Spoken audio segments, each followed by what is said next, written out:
Hey, just want to do a quick little demo on your Saberbay Survivor Crossguard hilts. So this is reinstalled with a new static-ish chassis, housed over there.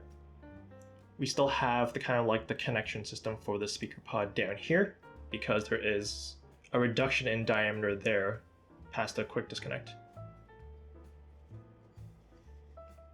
Up here I also installed the cover tech wheel, like you requested, but otherwise everything else remains the same.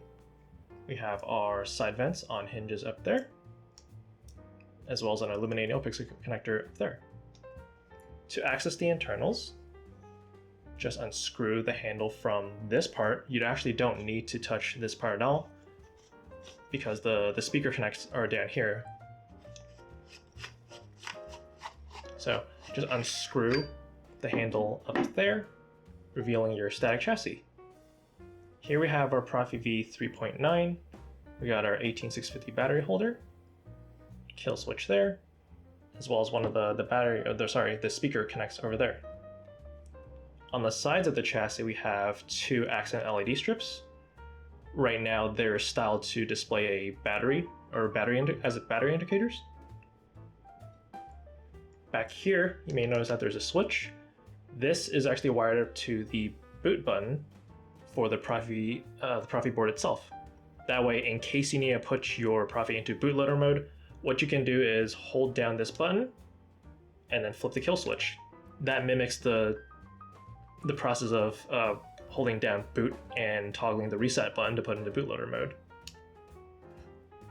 To turn on the Saber, just flip the kill switch on. On the chassis, there are kind of two markings there. There's one there, basically the on and off symbols.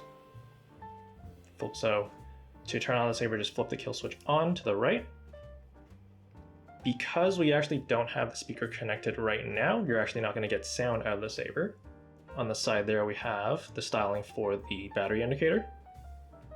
And then on the sides here, also subbladed the accent LED strip to show the current blade color. This one should be on like a Vader font right now, so I'm going to cycle it back to a Cal Kestis font. That should cycle it back to blue. And then to connect the speaker, just screw the handle back on. Up here we have our main button front and the auxiliary button in the back. Oops.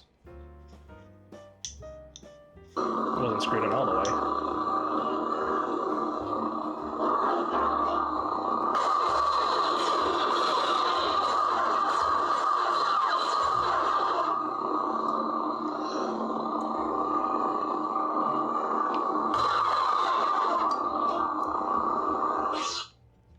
Your blade retention screw is up here, so loosening that, you can remove your blade plug. We have our Illuminated Neopixel connector in there. And then once you have the retention screw loose, you can insert a blade in there. I'll take the Inquisitor. Watch my back. May the Force be with you. So I do have the Saber set with blade detection. So that way it knows when the blade is inserted and when the blade is removed.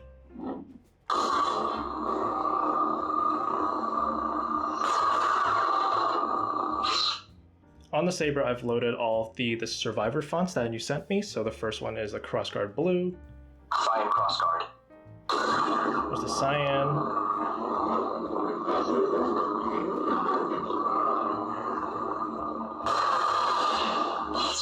Green Crossguard. Orange Crossguard. I'm just going to cycle through all the fonts. Yellow Crossguard. Purple Crossguard. Indigo Crossguard. Magenta Crossguard.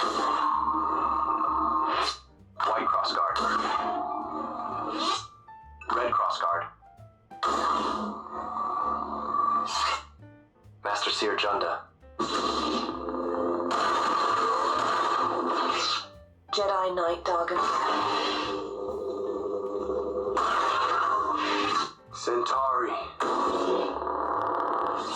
My name is Dash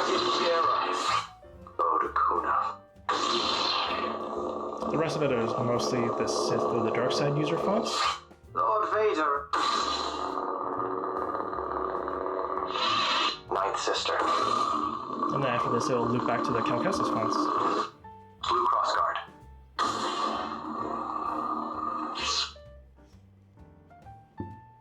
So, there you go. There's a Saberbay and Jimmy's Saber Junk Survivor Crossguard hilts, fully reinstalled with a Proffie v3.9 and a static chassis. I have the config loaded on the SD card itself, so if you want to make changes to it, you can kind of get started with that. If you have any questions, please feel free to let me know. And as always, thank you so much for letting me work on this, and may the Force be with you.